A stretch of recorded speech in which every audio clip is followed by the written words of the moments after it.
आज संविधान दिवस गवाह बना, साक्षात्कार किया इस ऐतिहासिक सेंट्रल हॉल ने।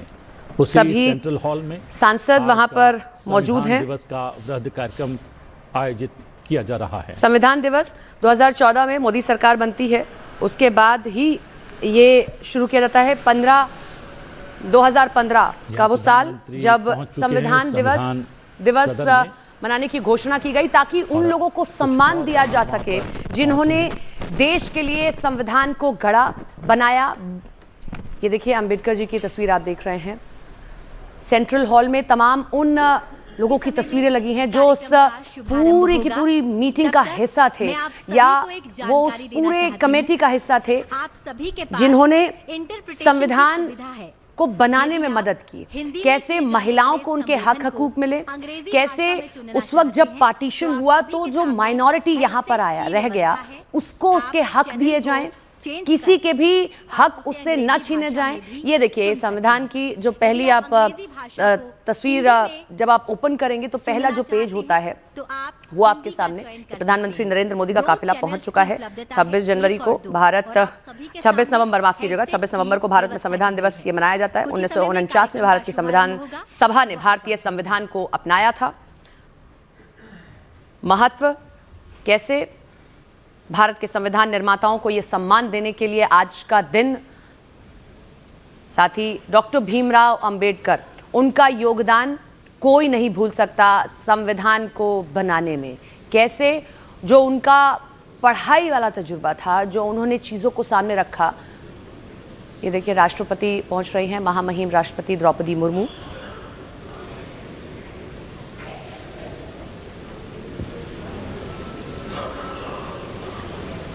और अब सेंट्रल हॉल में अब से थोड़ी ही देर में ये उपराष्ट्रपति पहुंचे हैं। उपराष्ट्रपति यहाँ पहुंच चुके हैं। उपराष्ट्रपति सीपी राधाकृष्णन जी भी पहुंच गए हैं और सभी इंतजार करते हुए राष्ट्रपति द्रौपदी मुर्मू का।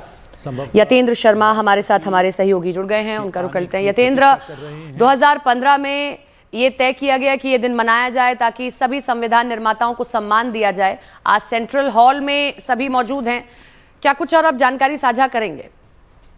देखिए बिल्कुल 2015 में इस फैसले को लागू किया गया था जब प्रधानमंत्री मोदी के नेतृत्व में 2014 में सरकार आई थी और 2015 में फैसला किया कि हर 26 नवंबर को संविधान दिवस मनाया जाएगा, क्योंकि 26 नवंबर 1949 को संविधान दिवस जो संविधान है वो बनकर तैयार हुआ। हालांकि 26 जनवरी 1950 से लागू हुआ था, लेकिन 1949 26 नवंबर को ये बनकर तैयार हो गया था। तो उसी उपलक्ष्य में संविधान दिवस को मनाने की घोषणा 2015 में की गई।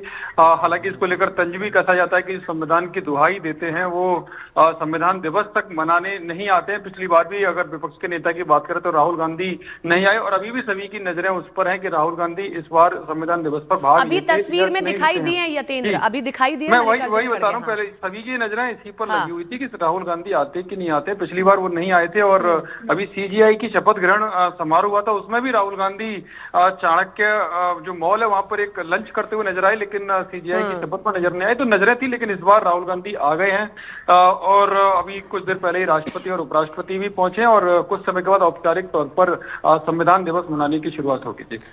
देखिए तस्वीरें हम दिखा रहे हैं। यतेंद्र इसी का जिक्र कर रहे थे कि पिछली बार नहीं दिखाई देते, लेकिन इस बार पहली पंक्ति में ही आगे सबसे मल्लिकार्जुन खड़गे आपको दिखाई देंगे, कांग्रेस के अध्यक्ष, और राहुल गांधी उन्हीं के साथ बैठे हुए दिखाई देंगे। सेंट्रल हॉल है जिसमें सभी पक्ष के विपक्ष के सभी सांसद मौजूद हैं और तमाम उन लोगों की तस्वीरें आप देख रहे हैं जो इस पूरी कमेटी का हिस्सा रहे, जिन्होंने बहुत विचार विमर्श किया और उसके बाद हमें एक ऐसा संविधान दिया जिसने हमें कैसे हमारे अधिकारों को दिया है, चाहे वो महिलाओं से जुड़े हो, माइनॉरिटी से, किसी भी से जुड़े हुए वो अधिकार हों। यतेंद्र का फिर से रुख कर लेते हैं। यतेंद्र, अहम रहेगा कि क्या कुछ संबोधन में रहता है, सभी नजर आ रहे हैं और कैमरा भी बार बार राहुल गांधी पे जाता हुआ दिखाई दे रहा है, क्योंकि पिछली बार वो नहीं थे लेकिन इस बार वो यहाँ पर मौजूद है और संविधान की कॉपी दिखा दिखा के 2024 के चुनाव में 99 सीटें पाए थे।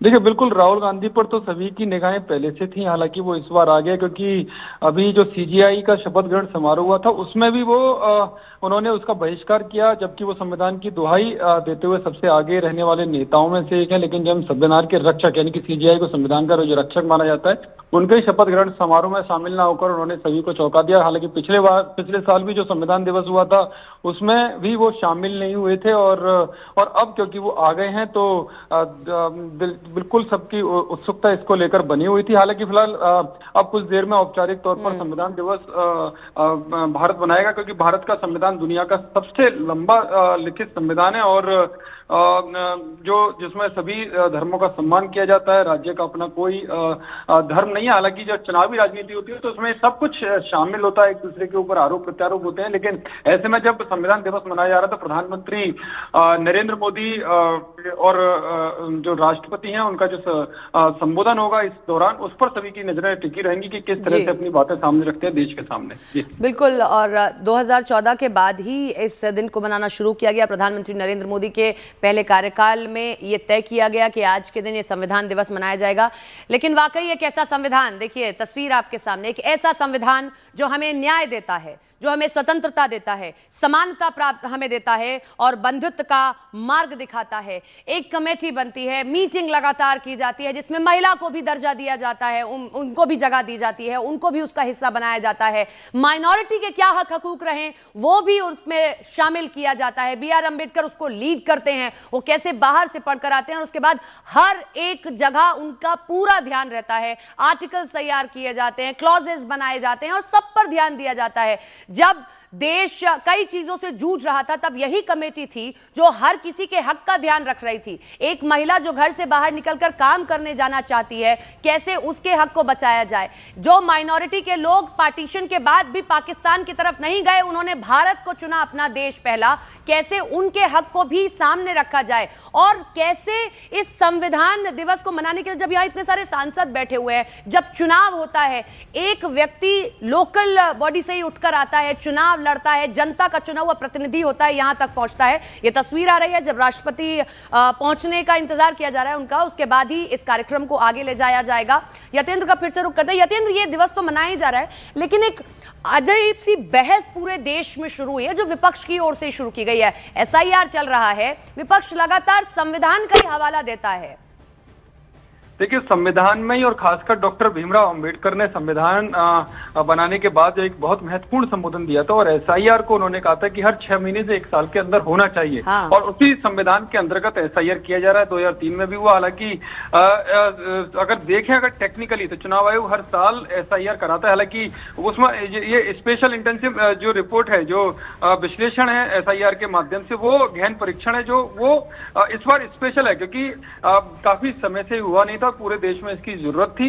और संविधान के जो नियम है, उनके जो मानक है, उन्हीं के अनुरूप ये एसआईआर किया जा रहा। तो ऐसे में जब इस पर सवाल उठते हैं तो हर कोई चौंकता भी। हालांकि बिहार में इसका एक बड़ा पॉजिटिव रिजल्ट देखने को मिला, और पश्चिम बंगाल की आप खबरों को देखेंगे तो वहां पर जो बड़ी संख्या में जो घुसपैठी पश्चिम बंगाल में घुसे थे, जैसे उन्हें एसआईआर का पता चला, वो अपने देश वापस लौटना चाहते हैं। बॉर्डर पर आप हजारों लाखों की संख्या देखेंगे तो वो बताता है कि एसआईआर की ताकत क्या है। जो देश के नागरिकों के जो मौलिक अधिकार हैं, जो उनको मिलना चाहिए, वो घुसपैठिए जबरन आकर फर्जी दस्तावेज बनाकर वो उनका हक उनसे छीन रहे थे, तो वो एसआईआर उनको दे रहा है। और इसी बात को चाहे प्रधानमंत्री नरेंद्र मोदी हो, चाहे प्रमुख लोगों को, इस बात को लोगों के सामने रख रहे हैं कि एसआईआर क्यों जरूरी है। आज संविधान दिवस पर प्रधानमंत्री नरेंद्र मोदी ने पूरे सभी देशवासियों के लिए एक लेटर भी लिखा है, और उन्होंने वो याद दिलाया कि जब 2014 में जब वो पहली बार संसद में चुनकर आए थे, तो उन्होंने संसद में जाने से पहले सीढ़ियों पर सिर झुकाकर लोकतंत्र के सबसे बड़े मंदिर को नमन किया था। और जो डॉक्टर राजेंद्र प्रसाद हो या डॉक्टर भीमराव अंबेडकर हो, जिनका बहुत बड़ा योगदान संविधान को बनाने में रहा है, तो उन सबको वो उन्होंने आज अपने जो पत्र लिखा है उसमें याद भी किया। और उनके जो दृष्टिकोण है, और उस दृष्टिकोण के कारण जो उनका मार्गदर्शन पूरे देश को संविधान के माध्यम से मिल रहा है, उसका भी उन्होंने अपने पत्र में जिक्र किया है। और जो महिला सदस्य, जो प्रतिष्ठित संविधान सभा में जो प्रतिष्ठित महिला सदस्य थी, उनके भी विचारों दृष्टिकोण दृष्टिकोण को, उन्होंने संविधान को समृद्ध बनाने में उसका जिक्र किया। और उन्होंने एक और जिक्र किया था इस पत्र में, जब 2010 में जब संविधान को 60 साल हुए थे, तब वो गुजरात के मुख्यमंत्री थे और उसी समय उन्होंने निष्ठा प्रकट करने के लिए संविधान के प्रति एक अनूठा प्रयास किया था और संविधान गौरव यात्रा, गुजरात में संविधान गौरव यात्रा निकाली थी। इससे पहले इस तरह की कोई भी यात्रा पूरे देश भर में नहीं निकाली गई। तो ये उन लोगों के लिए भी एक बड़ा मैसेज है जो संविधान की दुहाई देते हैं, लेकिन संविधान की किताब लेकर जो चलते हैं, लेकिन सच में जो संविधान अपने जीवन में उतारना चाहिए वो उससे कोसों दूर दिखाई देते हैं। और संविधान गौरव यात्रा और जो पवित्र जो उसकी प्रतिकृति थी उसको एक हाथी के ऊपर रखकर, आप अगर उस शोभा यात्रा की तस्वीरों को अपने जहन में ध्यान में लाएंगे तो हाथी पर रखकर वो संविधान गौरव की यात्रा निकाली गई थी, जो अपने आप में बेमिसाल थी। 2014 के बाद से यतेंद्र बहुत सारे बदलाव भी किए गए जो बड़े जरूरी थे। अभी हाल ही में देखिए कैसे श्रमिकों के लिए एक बहुत बड़ा बदलाव किया गया, एक नया कानून जो है जोड़ने की बात कही गई कि भाई उनका हक हकूक भी उनको मिला।